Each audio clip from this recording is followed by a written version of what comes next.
So, normally on YouTube, when I make a video, I don't try to be very serious about it. Because most of the time we do videos on Pokemon playthroughs, do live streams on Pokemon, Splatoon, and, carefree stuff. But this video is going to be a lot different than that today. So, I'm going to give a bit of context today for this video before we begin, so that way you have a better understanding of what's going on. So, here is what this video is going to be about. My father, who back in 2020 had caught the COVID-19, COVID-19, and after that experience, he had to go through a certain event in his life that in this video he will recall and talk to you guys about. It was something known as hydrocele surgery. He will explain more about it, but basically it was a sort of medical condition that was inhibiting his own life, technically, in terms of he was suffering through pain. He will explain more details throughout, but I want to give a quick update for everything. So, this video was recorded a few weeks back, like almost a month ago, back like right after Thanksgiving or so. So, a couple things have happened since then, but I can tell you that he's much better than where he was in this video. He's still going to see he's going to still see doctors throughout to check on his condition, but he's feeling much better. He's still not 100%. He's still suffering a little bit, but compared to where he was in this video, he is so much better. So, I want to give that quick thing here. And also, I want to urge everybody for this video, please, let's take this seriously. I don't want any jokes or anything to be made from this video. This is my father's experience. This is him explaining everything. Yes, my own father's doing this, like I said. I know, it's surprising. Never seen one of my other family members on a video before, but there's a first time for everything. So, this video will contain adult content, as in terms of words I would not normally use myself on my videos. So, if you are uncomfortable hearing about stuff like that, that is 100% fine. But if you are willing to listen to the story from my father, then I urge you. And I never ask you guys to ever share any of my videos, because that's just not how the way I flow most of the time. But for this one, I'm going to ask you to share this video with anybody that you may know that is going through this with their hydrocele and getting the surgery. Or anybody else that's watching this video. Please share this video to people who really need it. I urge it so much, because it'll help them in the long run. And fair warning that everything said in this video will be dedicated to New York. But primarily the New York State, how the system will work in New York. If it's in another state, it may work similarly, but I'm not 100% sure myself. So, but primarily, this stuff happened while in New York State. So, I just wanted to come on real quick before this video started to explain this all, before we all go into a little bit of a confusion of why I'm even posting this, So, please, like I said, please share this video with anybody who needs help on this. And that is all from me from now. So, I will turn it over to the video of my dad talking about his experience with his hydrocele surgery. Here we go. Okay, I wanted to make this video because when I was going through this situation, there was very, very little information online about it. So basically, when I had COVID in 2020, after that, my scrotum enlarged to double its size. I went to the doctor and complained about it, and the doctor told me to go see a urologist.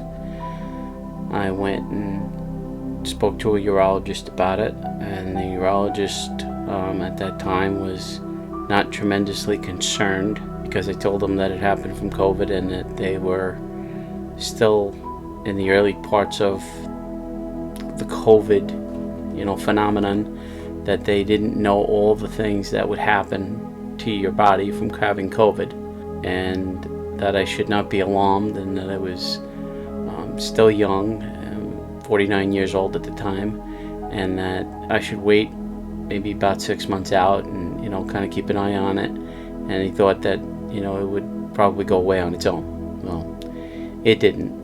Then about 9 months later, I went and I got the COVID vaccine, the 2-part shot. After the 2-part shot, my scrotum doubled in size again. I went back to the doctor, told me go back to the urologist, went back to the urologist, and the urologist once again, they did some testing, the sonogram, and basically told me there was fluid inside surrounding the testicles, but that because I was still young and they weren't all too concerned about it being from COVID and then the COVID vaccine, that I should monitor it, keep an eye on it, get regular checkups, and then keep an eye on it, and let's see what happens. At that point, we're into 2021, and it basically stabilized, and it didn't get any larger. But I went for checkups every few months, every 6 months, saw my regular doctor, spoke to the urologist about it. They weren't too concerned. They were happy that it kind of stabilized. But, I was complaining at that point where I was so enlarged that, like, getting in the car, I was sitting on myself. It was just starting to become very, very uncomfortable, very unpleasant. But they never put a title on it, what it was, or gave me an explanation to what it was, and kind of left me in the dark. Then we fast forward to Labor Day of 2022, this past September, 51 years old at this point, and all of a sudden, during that holiday weekend, my right testicle, or right side of my scrotum, grew 10 times in size. I would say if I had to put a size to it, it was the size of a softball, and the opposite side was the size of a walnut at that point. So I said, okay, this isn't good. Need to definitely go back to the urologist and find out what the heck is going on here, because I was thinking everything in my mind, the worst, cancer, something, growth, why all of a sudden did this explode, and get 10 times the size it was. So at that point, I made an appointment, went saw a urologist. The urologist took one look at it, and, oh, you have a hydrocele. Okay, I didn't know anything about a hydrocele. I had no idea what it was that he was talking about, but he did do a sonogram and showed me, hey, here's this big bag of fluid that's inside, and that's what's causing, it to be so large. Okay, so I said, well, what do we do with this? Because I can't live like this. It was painful. It was very uncomfortable. Not to mention, you're walking around with this thing in your pants and probably visible at that point, on one side. Didn't want to, at 51 years old, walk around the rest of my life like this. He advised me, hey, it's not the end of the world. It's not cancerous. You could live with it. Just wear a jockstrap, tighter shorts or whatever. And, wasn't the end of the world. Didn't need surgery if you're not in pain. So I said, well, okay, give me a surgeon, because I want to go see a surgeon and talk about my options with this and what I need to do to get this fixed, because I can't walk around life like this. Not to mention that it just changed everything about my life. Driving was the most uncomfortable thing in the world. Getting in the car took 10 minutes to get a comfortable spot. Every bump is just a painful situation. You have absolutely no sex life, because at that point you want to wear tightest pair of, I was basically wearing underwear and a pair of bike shorts on top of that all the time, except for the shower, so that I wouldn't be hanging. And then when I hung is when it hurt the very, very most. So having sex, working, bike riding, other than swimming at that point, about the only thing that didn't bother me. Otherwise, from that, taking a shower, excruciating because you were just hanging. Sleeping is the worst. Person that likes to sleep on their belly, that was out of the question. Sleeping on your side even is tough because you gotta sleep with a pillow between your legs, because when your legs come together, you're basically squashing yourself, and it's extremely uncomfortable and extremely painful. So I was given a couple surgeons to go see. I went and spoke to the first surgeon, and the first surgeon did not think I needed surgery. He said it wasn't large enough, and he thought that there was more harm doing surgery on it than good, and he recommended that I have it drained in office, syringe and needle and all that. And the first doctor I went to that diagnosed it but didn't do surgery, because he's not a surgeon, said don't do that. Do not have it drained in office. He says that will promote infection and cause a bigger problem. So I said, okay, then forget about that doctor. Went, saw another surgeon. By this point, it's mid-September already, end of September. Actually found a good surgeon that I actually liked and wanted to do the surgery with. But because of the holidays here in New York City, at that time, at the beginning of October, there was no RR time in the hospital he was practicing in. So that was out. Even though I liked the surgeon, he told me that there was a bunch of ways to get the surgery done. There was about 4 different procedures that you could get, going from minor to more major, depending on what the outcome I wanted, to have with the surgery. So then at that point, I went and I found another doctor that was able to perform the procedure, was able to give me the choices. Really, when you're going to have this type of surgery done, and it turned out to be that they sent me, this particular surgeon the first thing he did was send me for a sonogram, which was very unpleasant. I had to go to a facility that just did testing and had to do that. That was very uncomfortable. But at that point, the doctor came in, or the radiologist came in to the middle of the procedure and said, you have a double hydrocele. You have it on both sides. I took that information back with me to the surgeon, and the surgeon was like, well, we know that the right side's bad and it needs to be operated on, but the left side is enlarged, but there's very little fluid in there. I says, well, I still want to get it fixed. I says, I don't want to go through the surgery twice. And his thing was, well, there's probably 8 or 10 ounces of fluid in the one side, but you probably have a teaspoon, maybe a tablespoon of fluid in the other, and it could stay that way the rest of your life, and it shouldn't be a big deal. Well, I asked him, well, how much fluid is supposed to be inside the sac inside your scrotum? Well, none, of course. Well, then why would I be happy with a teaspoon or a tablespoon of fluid in one side and be okay with that? And they told me it was criminal to operate on it. Just the other side needs to be done to relieve you, but the other side is fine if it only has that little amount of fluid in there. So I said, well, that's not the doctor for me. So I went and I found another surgeon that could perform the surgery the way I wanted it. And we went through the testing once again and the whole 9 yards, and we finally sat and we talked about the procedure that needed to be done. And I found very, very little information, very old videos, mainly done in other countries, about the surgery. The surgeon said there was about 4 different ways to do the surgery, some a little less invasive than others. Really, there was really only 2 ways in my mind to do the surgery.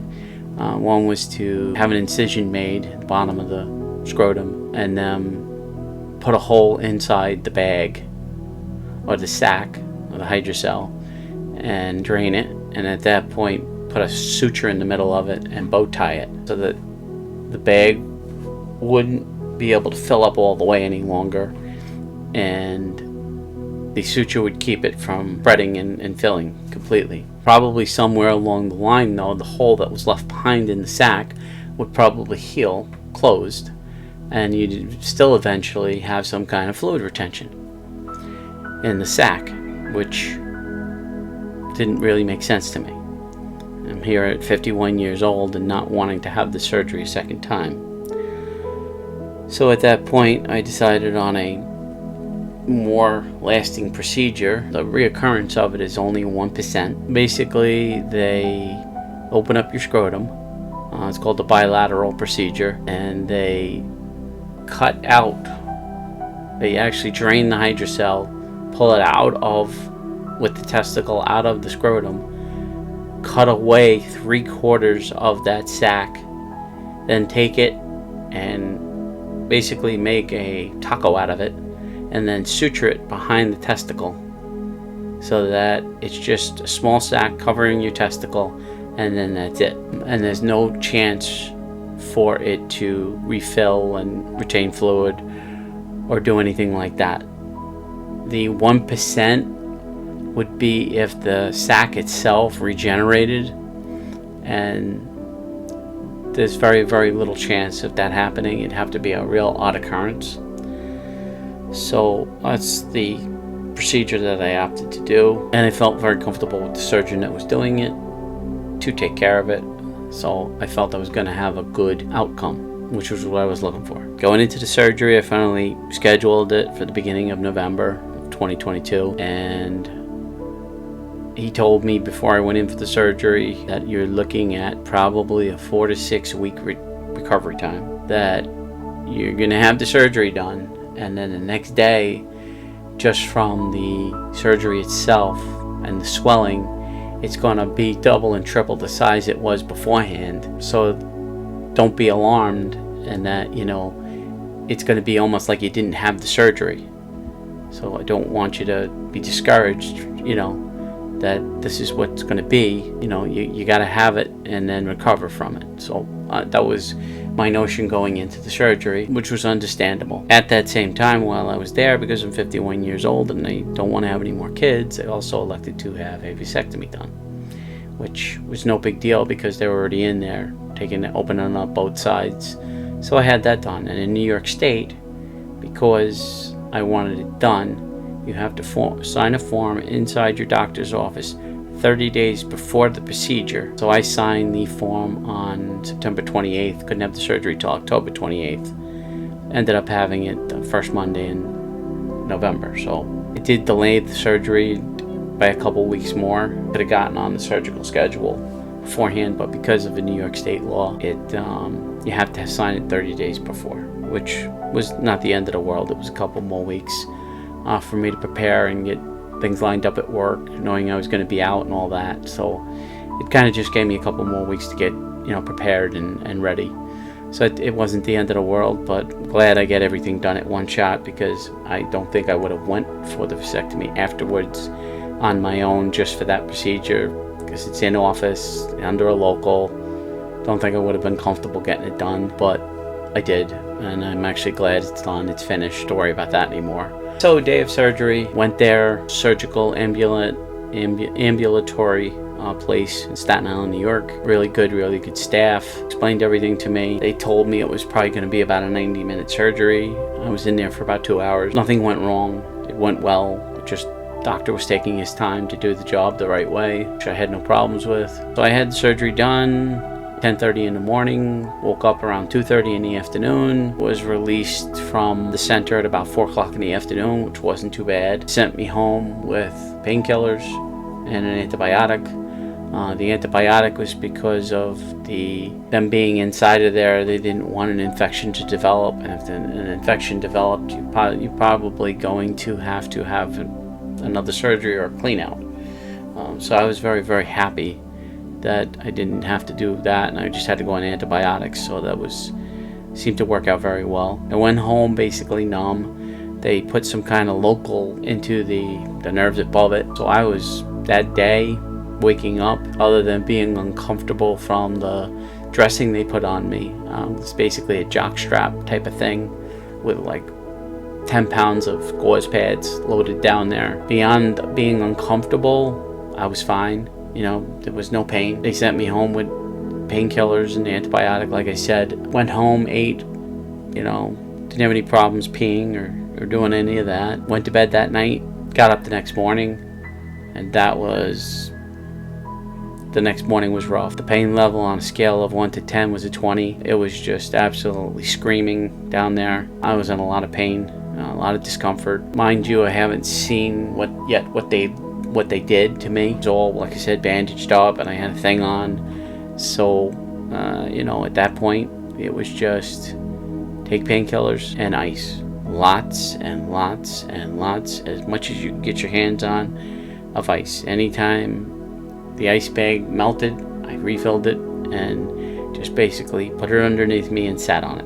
And just kept that area as cold and as frozen as I could keep it. The doctor said it was okay to do that, and I did. Ice was my best friend. The painkillers kind of put you out of it a little bit, but don't really take the pain away 100%. The ice is what does it. So if you have this surgery done, I don't know about the vasectomy part of it, if that's, tremendously hurtful the next day. They say it's uncomfortable, but the hydrocele repair, that was a big deal, and it was very painful. And not only was it painful from the cutting, but it was painful from the swelling, because it was 3 and 4 times the size it was before they did the surgery. So they weren't kidding about that. Not to mention it purple, blue, orange, and green from the surgery, the trauma of the surgery. So I had surgery on a Monday, and post-op visit to the doctor's office was that Friday. So I made it through the next couple days on painkillers and ice. That Thursday I was able to stop taking the painkillers, because I knew the next morning I had to get up and get in the car and go to the doctor's office. And the pain was from a 20 down to a 11 or 12 at that point, so it wasn't that outstanding, And I took a bag of ice with me and made the best of it. Got dressed for the first time, went to the doctor's office, and doctor examined me, took off the dressing. Was totally full of blood, very swollen, and I got the first look of the surgery, and it basically looked like a 3-inch a 3-inch incision across the bottom of my scrotum, and it was all sutured up. And he had told me at that time that for the next few weeks the wound would leak blood and pus, that the sutures were the type that would melt and they wouldn't have to be taken out, which I was very happy about. And that don't be alarmed, it's going to leak, and as it's healing, as the swelling's going down, it's normal. It's a normal thing. As the swelling goes down, the pain level will go down, and really just it was a load off just to know that it went well. And his words basically were to me was, it looks like exactly what it's supposed to look like at that point, 4 days post-op, which was good news to me, and I was happy about that. At least I knew there was a long road ahead, and he reiterated to me in the office that it would take 4 to 6 weeks to heal completely. Some will heal a little quicker, some will heal a little longer, depending on their body and age and all those good things. And I said, okay, it is what it is. Nothing I can do about it. We've had the surgery done. It's not going to reoccur, so we just got to deal with it. So, we get down the road a few days, and now I have the dressing off and I can finally shower. He told me that day in the office that I could finally shower, which was awesome, because I hadn't showered all week long, which was rough. I used to taking a shower every day. So at that point I was able to take a nice long hot shower, clean myself up, and that felt good. At that point, once you take your shower, you got to continue to put some kind of gauze pad down there over the wound, because it's going to keep leaking pus and blood. Mine was bloody up until a few days ago, and I'm 3 weeks post-op now. So I have my next appointment a couple days from now, which is a 2-week out from the first week. So yeah, it's going to be over 3 weeks by the next time I see him, in a couple days post-op. But it finally stopped bleeding a few days ago, which was good. Still very, very swollen, and it's still pretty painful. Sitting is not my favorite thing to do. Laying is the best, but it's gotten more comfortable all the way through. I mean, it's gradually, the pain level's gone down, the swelling's gone down, so being able to sleep comfortable and do all these things. I haven't driven yet myself, so in a couple days when I do go to the doctor, I am going to drive myself, so it'll be 3 weeks not driving. They didn't want me to do any kind of heavy lifting, twisting, turning, sex, driving for a few weeks. He wanted me to just stay idle, and didn't want me doing anything to exert myself during that time. Wanted it to just heal. And then he said, the next time I see you in the office, we'll give you a little bit more idea of what we think the next step is as far as you regaining some of your activities and work and all that good stuff. I haven't worked to this point yet. I've worked at home. I took the first week off sick, and then after that, I've been working from home, which has been okay. It's just the sitting is rough all day. So I'm up and around and moving around and sitting on ice, so it's bearable, but it's still pretty rough. You know, even trying to decorate for the holidays, you're twisting and you're turning and you feel the movements in your body, you know. So it's still getting to a point where it's still swollen, it's still hurting, it's still, I know it's there, you know, it's not normal yet. But it gets a little bit, you know, every day it's starting to look a little more normal than it did, you know. So I'm kind of hoping that I'm going to get back to pre-2020, pre-COVID, where I was with it. And the doctor, I hope when I see him next time, will give me a little more insight into that. You know, this has been some journey. I didn't know what a hydrocele was. I didn't know what was happening when it first started 3 years ago to the point of today where I'm healing from it. I just wanted to make this video to try to give some people insight that, hey, it's don't be ashamed to go to the doctor and get the test done and make sure that it's not cancer and it's not anything it's gonna, you know, hurt you in the long run. But it's not something really you should be walking around with either. Why inhibit your life and make yourself uncomfortable when this can be fixed? It's not the end of the world. It really sucks getting the surgery. It really sucks recovering from the surgery. It's time consuming. It's life-changing to a certain degree. But hopefully I'm going to have a great outcome, and I'm going to get back to everything that I was normally doing before, which I hope. And then in regards to the vasectomy, the only thing really I have to do is do a 3-month test, which I don't know what that really is. It's some kind of a test for sterility, see if you have a sperm count. It should be 0 3 months time. They say you have to have at least 20 to 30 ejaculations by then.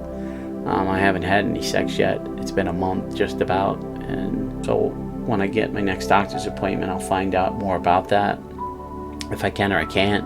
Right now at this point, I'm in too much pain really to try to attempt it, but I'm hoping in a week or two more, maybe I'll be a lot more comfortable and be able to. But then they say to go for a test after 3 months to see if you have any sperm count. If you have no sperm, and you don't have to use birth control anymore, and you know, it makes life easier for everybody. So I just wanted to talk about that a little bit. I mean, the vasectomy was no big deal.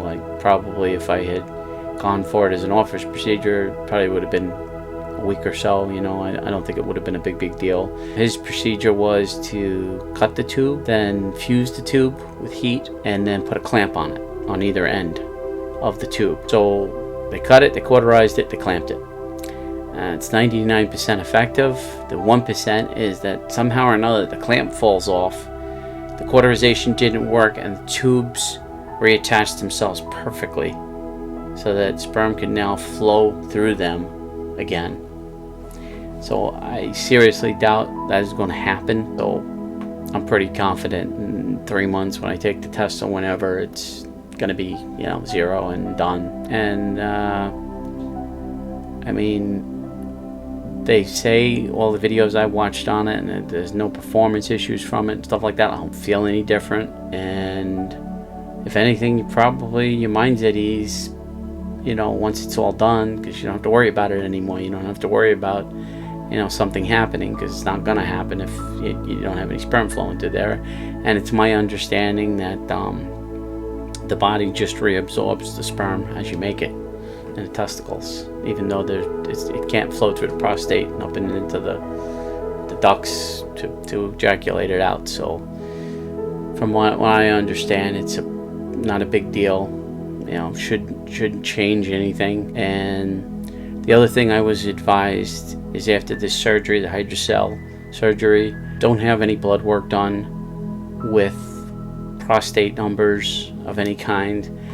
Because all that stuff is going to be elevated now just because of the trauma of the surgery. And why have to get yourself alarmed about something that's just probably elevated for a short time? So I've put off on getting any kind of blood work done, labs done, until I've completely healed. So probably next time I'll have blood work done is probably, you know, maybe 3-4 months from now, when everything's good again, I'm feeling good again, I'm having sex again, I'm at work again, I'm doing all my daily activities, and then I'll worry about getting labs done and worrying about all that. It was all normal beforehand, so, you know, I'm not going to worry myself, get blood work done now, and then worry about something there's nothing to worry about. So just a little bit of information if I can help. That's basically why I made this video, because there was just not enough information available to me beforehand to make an educated decision on what to do. I just knew that I wanted to get it taken care of. It was just a matter of, you know,